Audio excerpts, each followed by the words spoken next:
Elden Ring Nighttreign. This is going to be a solo review slash design rant, and I've been playing this game for about 25 hours, and I've completed everything. I've killed every boss, including the upgrade variants, and played multiple characters, so I have a pretty good understanding of this game as a whole, and I've got a lot to talk about. So let's just jump right into it. First off, like usual, let's talk audio visuals. Now, again, this is a AAA roguelike to an extent, which we don't really see very often. And in this instance, I mean, look at this.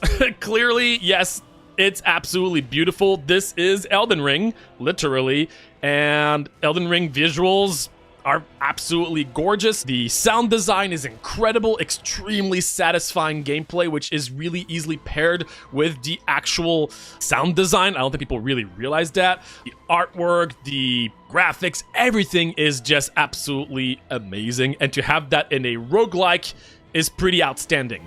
If you haven't heard Elden Ring music, then my goodness, you're in for a treat, because the music is incredible. And in this instance, I believe bringing the same composer, or composers at least, because it definitely sounds like Elden Ring, but they've put in new tracks for each new boss, which is incredible. And they're really beautiful and unique, and it just is such amazing feeling fighting these massive new bosses, which we'll be talking about. So the music is incredible, the visuals are incredible. I mean, it's Elden Ring, and they really transferred it into a roguelike genre very, very well. Which, again, is to be expected for a AAA game, right? Like, usually a lot of times, developers just don't have the opportunity to create exactly what they have in their head when you're talking about a genre that's more specific to the indie genre, right? It's just nice to see that, well, here they had, more money, so they had more to work with, and they did a really good job. Next, let's talk core gameplay. Once again, this one's going to be pretty straightforward because this is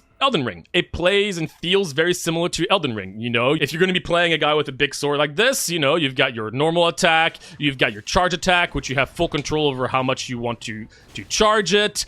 You've got your jump with your jump attack, you've got your dash attack. I mean, there's a lot to the gameplay. I mean, Elden Ring and Souls games are known for their extensive core gameplay and mechanics, and this one obviously is very similar. Now, in terms of Nighttreign, they've added ultimates and active abilities to each of the characters. In this instance, you have a grappling hook, which once again comes with a lot of variations. You can do a lot with that grappling hook. You also have your ultimate, which, my goodness, it feels so good. And the sound design that comes with it, there's a little bit of distortion to the explosion. It's incredible. With the active and the ultimate, it opens up even more to the actual gameplay, which is awesome, to a game that already had very extensive and awesome gameplay to start off with. The rolling feels great. I mean, it's a Souls game, and Souls games, in my opinion, have some of the best core gameplay of any action game out there. So to put it in a faster paced action roguelike is interesting. And again, we're going to get into the more interesting conversations. I'm just getting the obvious out of the way, but the roguelike aspect is definitely unusual for something like this, right? The fact that there's 8 different characters and they all play really differently is awesome. In my roguelikes, I really like having variety from the start of the runs, and this is definitely one of them. Now, spoiler alert, this game is not very extensive in terms of its roguelike elements, which we'll be talking about, but at least the start of run always feels drastically different depending on who you're picking, as well as the relics that you're going to be starting with. So these are the basic stuff, right? We knew it looked great, we knew it sounded great, we knew the gameplay was solid. Let's talk about the roguelike elements. So in this game, they've decided to combine very unusual styles together. Not only is it a Souls-like game, which is known to be some of the slowest paced action games out there, with roguelike, which is quite unusual overall, but they've also added the polar opposite of a slow gameplay, which is the battle royale kind of mechanic of having the circle close in and you have to be extremely fast. Wow, what a weird combination. This is going to sound really weird, but it kind of reminds me, it's like polar opposites, but of Blueprints?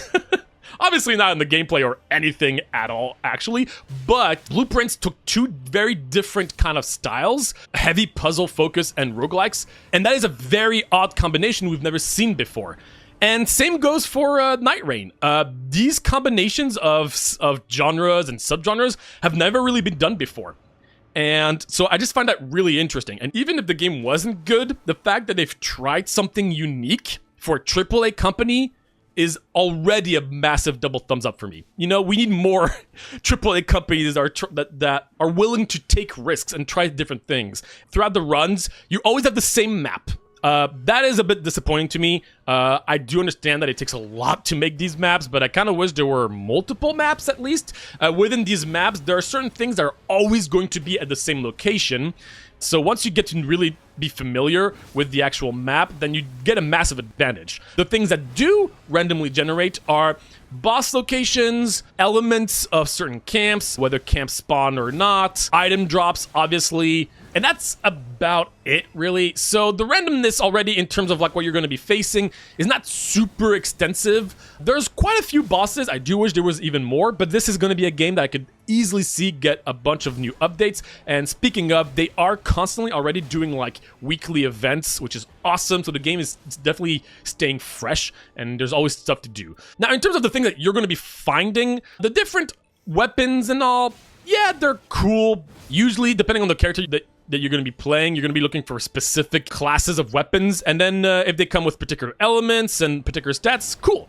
It's done fairly well, I would say, but to me, the bigger conversation are the passive abilities that you might be finding through killing bosses and other smaller events. This is where I've heard a lot of people complain about the fact that, yeah, the roguelike elements in that regard are very boring. When you kill a boss, most of the time what you're going to be given are just stat upgrades, just, you know, like 8% more attack or a little bit more health. But there are a few unique ones, like, if you don't move fast, you create a cloud of magical rays kind of stuff, right? These are the kind of things you'd be expecting to see more of in a roguelike. In this instance, I agree that yes, the roguelike elements in that regard are pretty minimalistic and a little underwhelming, but also I usually say that in a roguelike, if you're going to have amazing core gameplay, generally it's okay to not have crazy mechanical changes in the roguelike elements, right? So if you look at a game like The Binding of Isaac's core gameplay is extremely minimalistic. You can just move around and just shoot in 4 directions. That's it. There's no other particular buttons other than just your bombs, right? But the roguelike elements are so extensive that it creates really, really cool runs through that. While on the other hand, a game like Hades, for instance, you've got your dashes and everything, you've got a lot more from the start, and naturally, the roguelike elements aren't going to be as extensive as The Binding of Isaac. So here, I think it's understandable that there weren't going to be anything too crazy in the roguelike elements, but I do agree that they could do a little bit more, and I think that's also thanks to all the spells there are. Yes, you can do some spell-heavy runs, but I feel like a lot of the passive abilities could have potentially had some automatically casting certain spells because these look really cool. And they kind of did that with that example where if you start walking a little bit, it creates a particular thing. I think they could have done more of that, but in this instance, I think they're a little weird.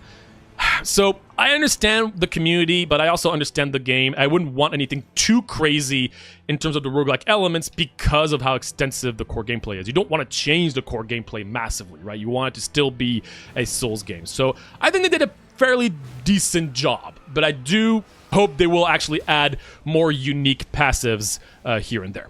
In terms of the actual run progression, pacing, right? So it's divided in 2 days. Throughout the day, obviously, the circle gets smaller and smaller. You fight a boss at the end of day 1 and 2. These are random. There's a pretty wide selection of bosses, which is cool. And then you fight the final boss, which in this instance has nothing to do with roguelike elements. It's whatever boss you chose at the beginning. And then it's just a proper awesome Souls-like big boss fight. I love that. You know, obviously, there's nothing related to the roguelike element when you're fighting that final boss, but if you're going to be doing a Souls game, you need a kick-ass massive boss fight that you know the mechanics of, right? Like, you don't want it to be a completely random boss at the very end because you want it to be a fight that you're familiar with because it's supposed to be hard enough where you've died multiple times, and at the end, you clutch it up, and it feels great, which obviously is one of the best things about Souls games, right? So the final bosses, I think, are really cool. They did a really good job, again, with the overall visuals, the music, the different phases. They're awesome Souls-like bosses. I've loved seeing all the different ones and seeing the different phases and how the entire environment changes depending on the phases. Ugh, absolutely incredible. Okay, so I've talked about the basic stuff, but now I want to get into some more specific notes, and here's where I think I might be saying a few controversial topics. Once again, this is a review of solo play, right? This game was not meant to be played in solo, right? It is a co-op game foremost, and that's why when I decided to just play this entire game solo, I figured that things were not going to be designed extremely well, you know, because that was not their primary focus. I've got to say, I was pleasantly surprised. I think the solo experience is fantastic. Now, I do know that they did patch the game a few weeks ago to make the solo experience better, and prior to that, I heard it was not great, but currently when I'm playing it, it is super fun. In terms of the difficulty, I actually think that solo play is harder, much harder when you start playing this game, and the more you get comfortable with it and the better you are at Souls games, the more solo play is going to be easier. On average, I think if you're comfortable with Souls games, solo play is honestly overall pretty easy compared to what you'll be hearing in the overall multiplayer scene. I have around like a 70-80% win rate playing in solo, and I am very comfortable with Souls games, but I'm not like a die-hard player of this genre. And I think once you get the knowledge, once you know the boss moves and everything, it is extremely rewarding because it really rewards the player for just understanding the genre and playing well. The first like 5 runs I had, I always died on day 1. I was doing miserable, and now I just understand the game. So it's very rewarding, and I do feel like that if I started playing multiplayer right now, I would probably do way, way worse. Which I am going to start playing multiplayer now that I've completed everything. I just wanted to get the full experience solo. I'm going to talk about some specific details about the game, some pros, but also a few cons that I hope they do change. I'm actually going to talk about my 2 biggest controversial opinions. The first one is I would like the boss rewards of any boss to stop time. Now, I know this is not possible in multiplayer, and I could completely understand a lot of people saying that, oh no, that's gonna ruin the whole immersion because it's supposed to always be like go, go, go, go, go, and you can't just stop time whenever you want. I get it, and obviously that is not their focus. It's very likely never going to be a feature, but I really feel like in solo play, you should be able to pause, which has never been the case in Souls games in general anyway. But in this instance, I think it would really be awesome because there's a lot of things to read, and I'm not a fast reader. When I see a lot of different weapons, I kind of get lost with which weapon is what and what kind of type of weapon it is, and visually it can be confusing. There's a lot of stats, and every second counts in this game. So I kind of wish that when you open up like a reward window, that it wouldn't just like freeze time and it feels awkward. No, you do have like a little gray mist around that kind of shows that everything is like in a time frozen, and you can just easily pick your freaking rewards because it's kind of frustrating.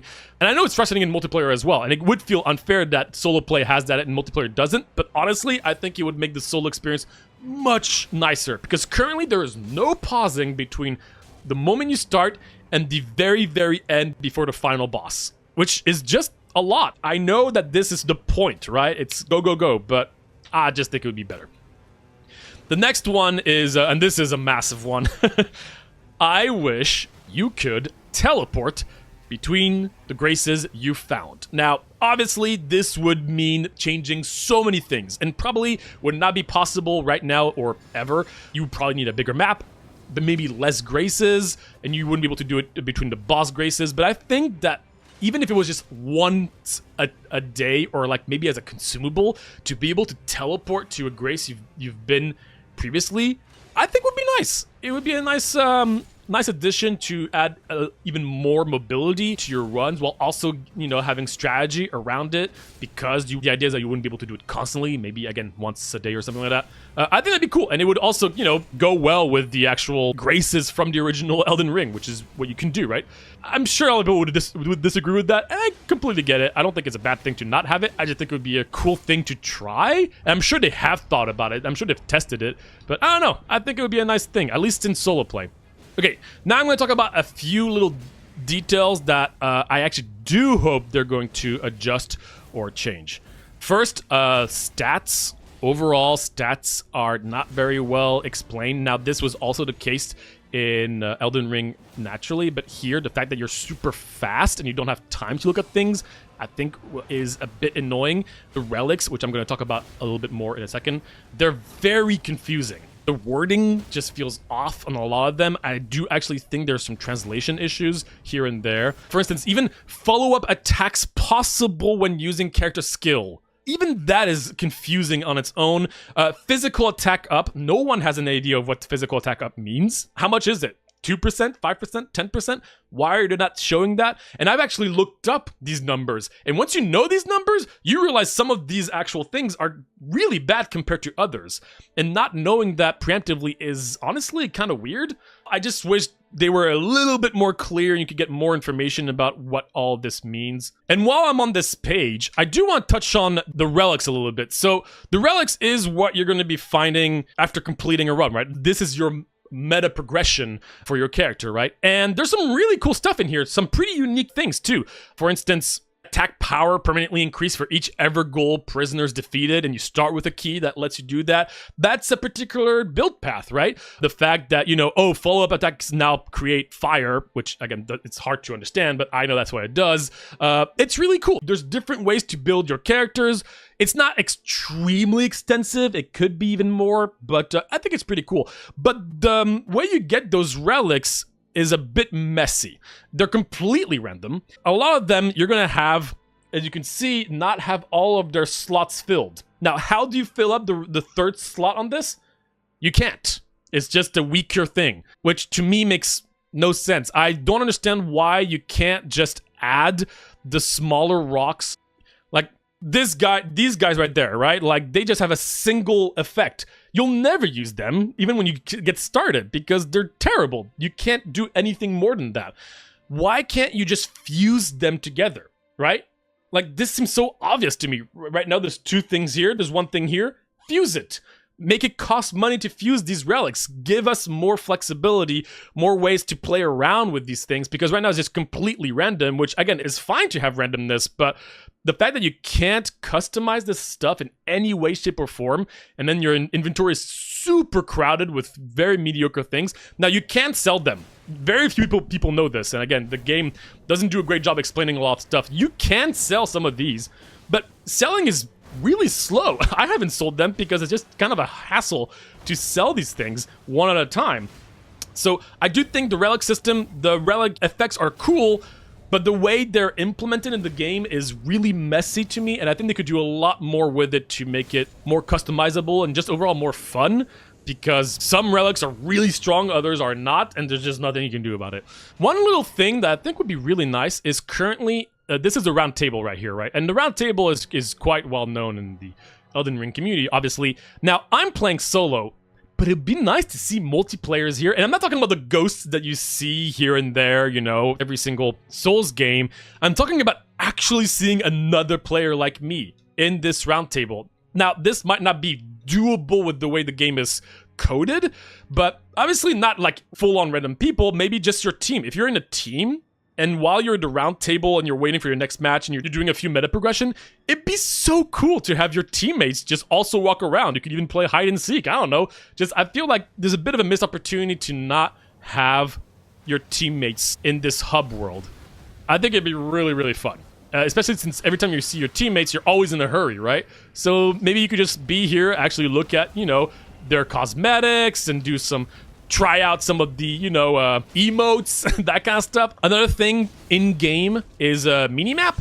I don't understand why there's not a minimap. I feel like that would really be an easy thing to add and would be very, very helpful, because there's a lot of things that you're constantly looking for and you're moving very fast. It seems like an obvious addition. And I know that Souls games don't have that, to my knowledge, but here it felt like an obvious inclusion. So I'm a little surprised there's no minimap, and I think it'd be cool to implement that even in the future. Another more specific point is the post-circle grind element. Once you've finished very, very final night, and you're about to go to the final boss, not everything despawns around the map. All the major bosses do, but not basic trash mobs. And you can go out of the circle and kill these mobs. And ultimately, that is always worth doing.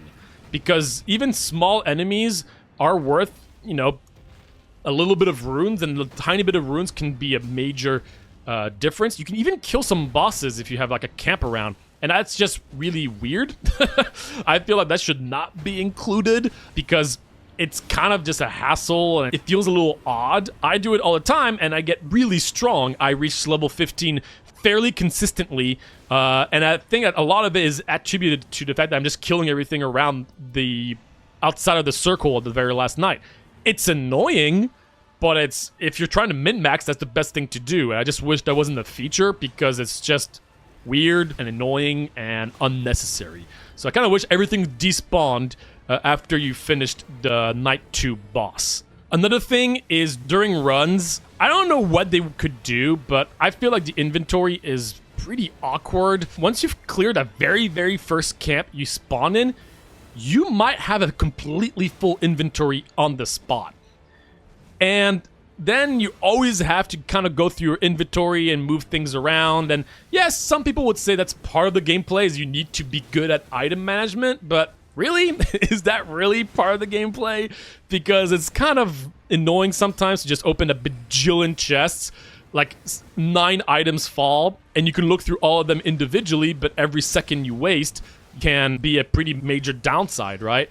So I'm not too sure what they could do in this regard, but I do feel like I wish the inventory system and the acquisition of items was a little different, even just from the fact that, you know, that little time where when you open a chest, items fly out. That's like a second delay. And again, every second counts, really. If you could stop time every time you take an item, that would be much better, maybe? Not for every single item. That would be a little too much. Not too sure what they could have done, but I'm not a huge fan of the fact that my inventory gets clustered very easily, very consistently early on and throughout the entire run. Now, with how big this game is content-wise, obviously, being a AAA game, it's pretty easy to talk about a lot of negatives because there's a lot to talk about in the first place. But I want to make it clear. I think this roguelike is fantastic in solo play. If you like the gameplay of a Souls game, there's no reason not to play this. If you like Souls games and roguelikes, then this is an absolute banger. Which is why I love this, because I love Souls games and I love roguelikes. And they did a really good job. I'm gonna be honest, again, I really didn't think it would be that enjoyable. And for a $40 purchase, and I usually don't talk about game prices for these reviews, but in this instance, man, with the amount of AAA game companies that are just pushing greed and greed and greed, this is half the price of a new Nintendo game now, right? And oh my goodness, it is so fun. If this was all the content the game would ever get, then I would say that they could definitely add more. But the truth is, I think they're going to be adding more. They already mentioned they were going to be doing the upgraded version of each of the bosses. We've only seen 3 so far at the time of recording, so I'm excited to see that. And I'm hoping they're also going to add more and more mini-bosses, more enemy variation, because it shouldn't be too hard for them to add more stuff, considering that they're just using sprites from older games, pretty much. So I'm hoping they're going to add more and more content, cooler roguelike elements. That's what I'm expecting from FromSoft, but currently, at the time of the recording, this game is extremely fun in solo play. And I am actually excited to finally start playing multiplayer. Overall, massive double thumbs up for me. They were able to design this game very well for multiplayer and solo player. In solo player, when there's a lot of mobs, usually only one is going to be aggroed at the same time. So they don't have to change the amount of enemies per encounter, depending on whether you're solo or not. They just kind of change the AI behavior. Sometimes it's almost too generous. I feel like in the traditional Elden Ring, when there would be multiple enemies, you would much more often aggro multiple enemies. Here, they're very generous a lot of times. Sometimes a little too generous again. But overall, it is very enjoyable, very satisfying. If you're comfortable with these games, then you're going to have a really good time. I don't think the game is too hard in solo at all, if you've played these kinds of games before. And if not, then again, it's a really great challenge. It's definitely not too easy, so like, you're going to have a really good time. And I'm having a fantastic time. I'm definitely going to keep on playing it. So yeah, that's about it.